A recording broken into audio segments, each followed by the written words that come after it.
Okay, gonna give a quick intro, mostly so I remember next year how to bleed air out of the lines and also potentially flush new water through the lines on this radiant hydronic heating system. This is a boiler that's about 30 years old. These pipes are about 70 years old, 1953. The way the system works is the boiler gets refilled through the through this valve that keeps the pressure at 12 psi coming in. This is a backflow prevention valve. Any overflow would go out that pipe. So water feeds in, fills up the boiler to 12 psi. Then that happens periodically when it needs new water, or if you were out of water and needed to put more in, it'll be filling. If you need to increase the pressure, you can raise that lever. Boiler heats up the water. Water comes out. In our case, has upstairs and downstairs on two different controls, pumps. Pumps feed the hot water up, goes into all the different individual manifolds in all the different parts of the house, and then comes back through the return line. So this is a return line for the first floor.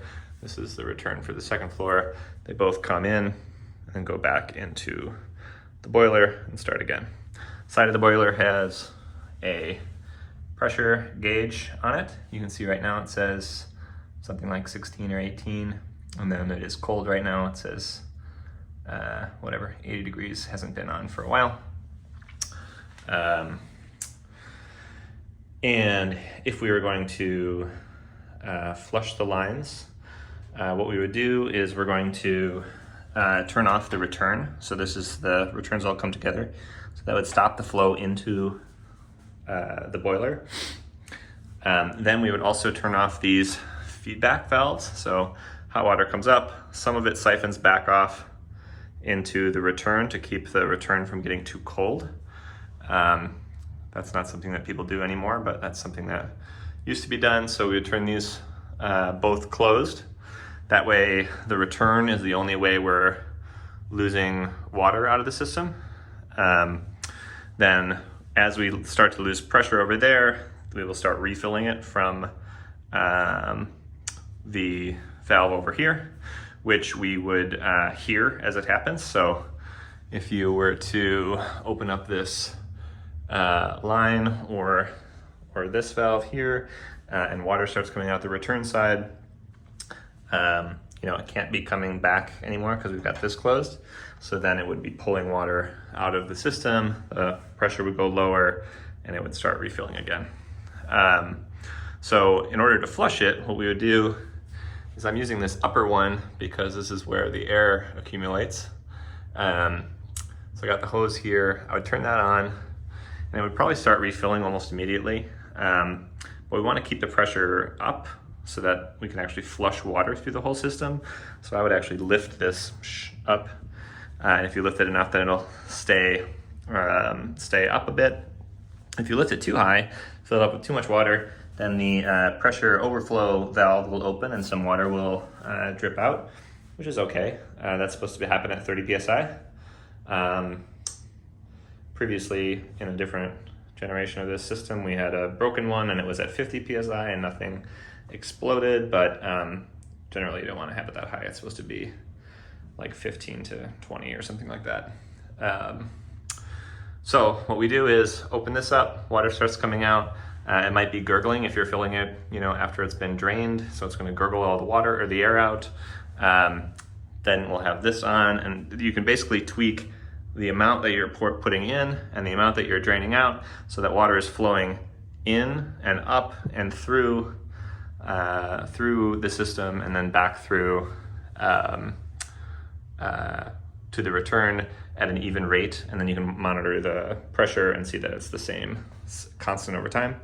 Then you can also close all of the circuits and just do it individually. So we have these circuits, we have this circuit and this circuit. This goes to a manifold upstairs. So we got this circuit, and then there's like 8 in the other room that we can turn on and off. So what I've been doing is close all the circuits, at the start, close the return valve, close the the remixing valves, and then just do one circuit at a time. So if they're all closed, open this one back up, flush water through that.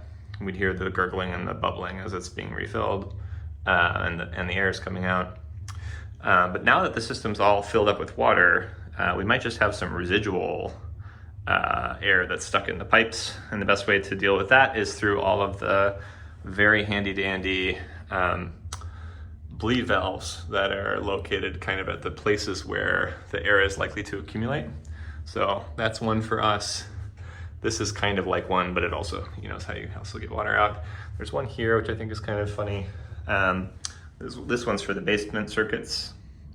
And we have the little key, which is up here.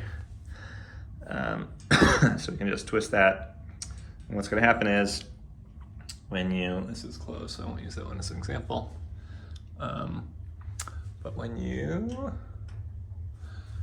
you go and turn it and bleed a little air out, you'll hear it hissing out. And when it's all full, it'll just spit water out. And when you get to water, there's no accumulated air right here. So through the normal process of running, I actually discovered this is the bleeding valve from the upstairs manifold that's supplied by this line. So this line goes all the way upstairs into the attic. This return comes all the way back down from the attic. And this bleed line is off of the top of the manifold in the attic, so you can actually bleed the air from here. And that comes out of the manifold up there. So anyway, then when you're done, unscrew the feedback valves, unscrew the the return valve, and then open up all your individual circuits, and you should be good to go. And you can also do the sort of like ad hoc bleeding with the accumulated air as the system is running. But also you definitely don't want to be doing this flushing process while the boiler is on, because you'll have super hot water in the boiler and you'll be introducing super cold water, and bad things can happen to the boiler and the system if you're shocking it with different temperatures of water. So that is my improvised process for dealing with either refilling the lines and getting all the air out, or bleeding off the excess air in the lines over time.